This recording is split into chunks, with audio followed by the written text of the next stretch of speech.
نبی پاک علیہ الصلوۃ والسلام کو ایک تحفہ دیا گیا، اور وہ تحفہ کیا ہے؟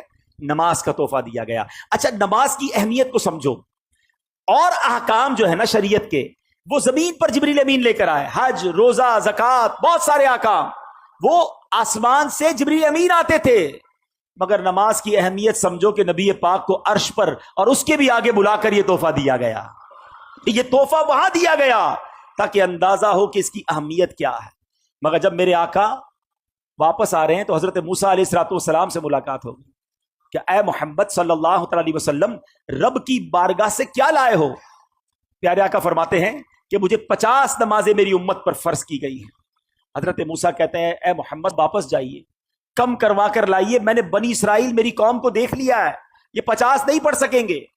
نبی پاک پھر جاتے ہیں، واپس آتے ہیں، 45 ہو جاتی ہیں۔ بتائیے 45 ہو گئی؟ کہا نہیں اور جائیے، یہ زیادہ ہے، کم کروائیے۔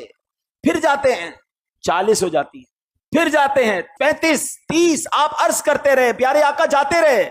یہ تھوڑا سا رک جاتا ہوں، ایک اور بات اس میں سیکھنے والی ہے کہ نبی پاک کی رسائی کیسی تھی، جب چاہتے چلے جاتے تھے۔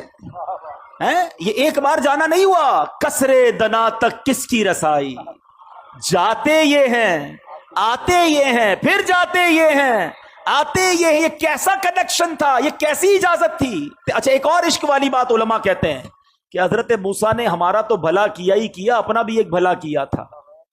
کوہ طور پر دیکھنا چاہتے تھے نا، نہیں دیکھ پائے نا۔ آج بھی کچھ عشاق پتہ ہے جو مدینے سے آتا ہے نا، اس کی آنکھوں کا دیدار کرتے ہیں کہ ہم نے مدینہ نہیں دیکھا، ان آنکھوں نے مدینہ دیکھا ہے، ان آنکھوں کو چوم لوں۔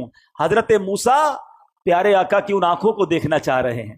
حضور ذرا پھر دیکھ کر آئیے، میں پھر آنکھیں دیکھ لوں۔ آپ پھر اللہ کی بارگاہ میں جائیے، میں پھر آپ کی آنکھیں دیکھوں۔ بار بار نبی پاک جا رہے ہیں، آخر 5 ہو گئیں۔ حضرت موسیٰ نے تو وہاں بھی کہا تھا حضور اس کو بھی کم کروا کے لائیے۔ نبی پاک فرماتے ہیں مجھے حیا آتی ہے اللہ کی بارگاہ سے۔ مگر وہاں سے ارشاد کیا ہوا؟ حدیث پاک ہے کہ جب 50 سے 5 کر دی گئیں تو آواز دی گئی اے محبوب، ہماری بات نہیں بدلتی، آپ علیہ الصلوۃ والسلام کے لیے ان 5 کے بدلے میں 50 کا ثواب ہے۔ اے مسلمانوں، یہ تحفہ معراج کی رات ملا ہے۔ ایک اور عقیدے کی بات، عشق کی بات ہے۔ لوگ کہتے ہیں دنیا سے پردہ فرمانے کے بعد کوئی مدد نہیں کر سکتا۔ نمازیں وہ 5 پڑھتے ہیں، ہاں بھائی 50 نہیں پڑھتے۔ یہ مدد کس نے کی تھی؟ یہ مشورہ کس نے دیا تھا؟ حضرت موسیٰ علیہ الصلوۃ والسلام نے۔ وہ تو پردہ فرما چکے تھے۔ تو اگر مدد مانگنا غیر اللہ سے اور وہ بھی دنیا سے چلا گیا غلط ہے، تو پھر ان لوگوں کو تو 50 پڑھنی چاہیے۔ ہم تو مانتے ہیں بھائی کہ اللہ والے دنیا سے جانے کے بعد بھی مدد فرماتے ہیں۔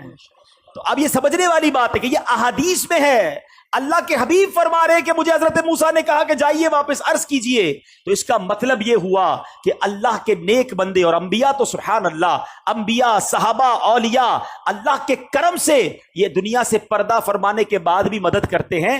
یہ یقیناً ہمارا عقیدہ ہے کہ جتنے یہ جو بزرگان دین ہیں، یہ مرنے کے بعد جو بھی ہیلپ کرتے ہیں یہ اللہ کی عطا سے کرتے ہیں۔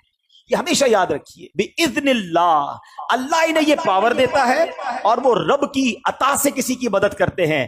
ہر نبی، ہر ولی، ہر صحابی وہ محتاج ہے رب کا، رب کسی کا محتاج نہیں ہے۔ تو اگر یہ عقیدہ ہے تو اس میں کوئی پرابلم نہیں ہے۔